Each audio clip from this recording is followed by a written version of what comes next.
বৃহস্পতিবাৰে আহিল এটা দুখৰ খবৰ।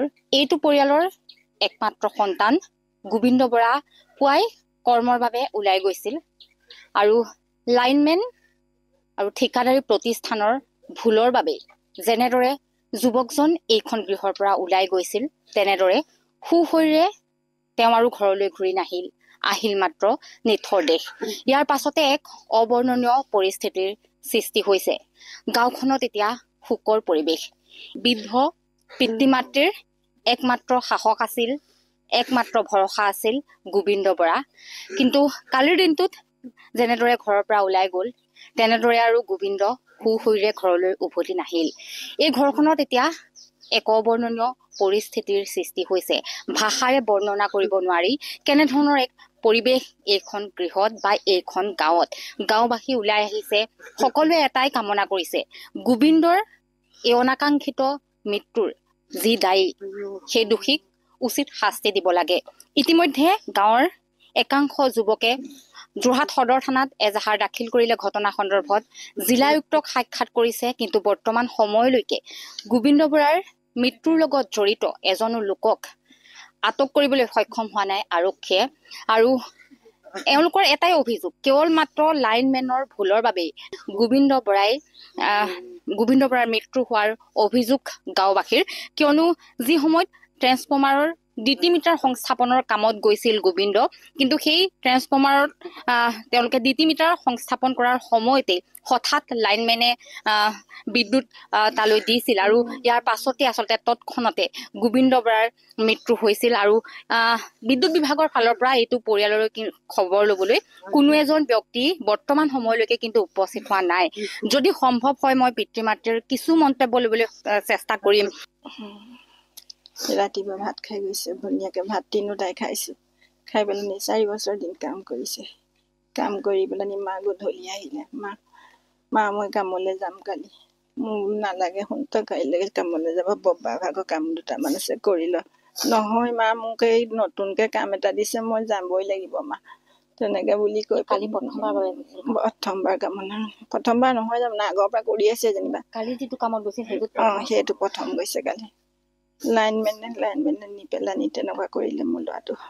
লাইনমেনে লাইন কাটিছো বুলি কৈ পেলাই লাইনমেনে লাইন নাকাটি মোৰ ল'ৰাটো মৃত্যু কৰিলে। মোক এতিয়া পৰিয়াল কোনে পঢ়িব? মই তাৰ ঘৰতে পঢ়ি আছিলে। সিয়ে লালন পালন দিয়া বাপেকৰ কেঞ্চাৰ বেমাৰ। বাপেকক গুৱাহাটীলৈ নিয়া কথা আছিলে। মা মই গুৱাহাটীলৈ যাম, গুৱাহাটীলৈ নিম বাবাক। কেনেকে যাব এতিয়া, কি কৰিম, মই কি উপায় পাম? সেই উপায়টো মোক লাগে।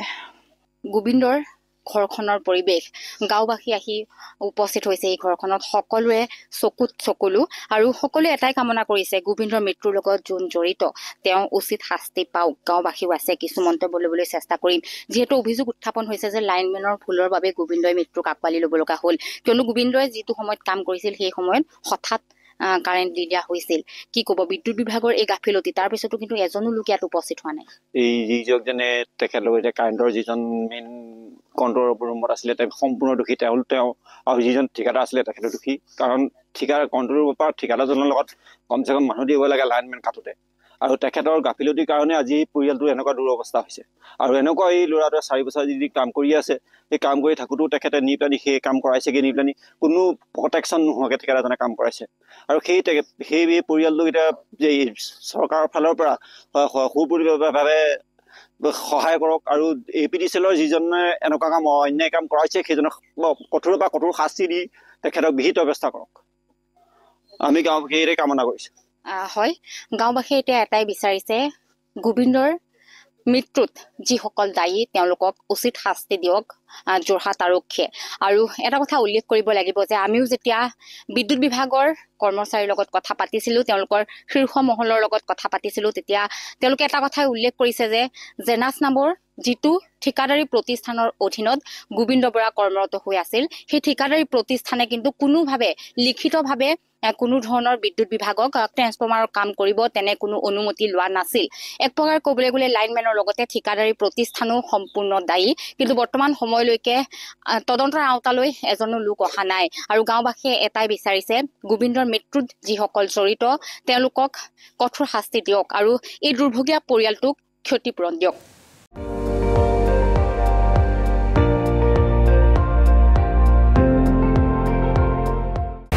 আপুনি চাই আছে ND24 সৰ্বশ্ৰেষ্ঠ নহয় সৰ্বোত্তমৰ দৌৰত।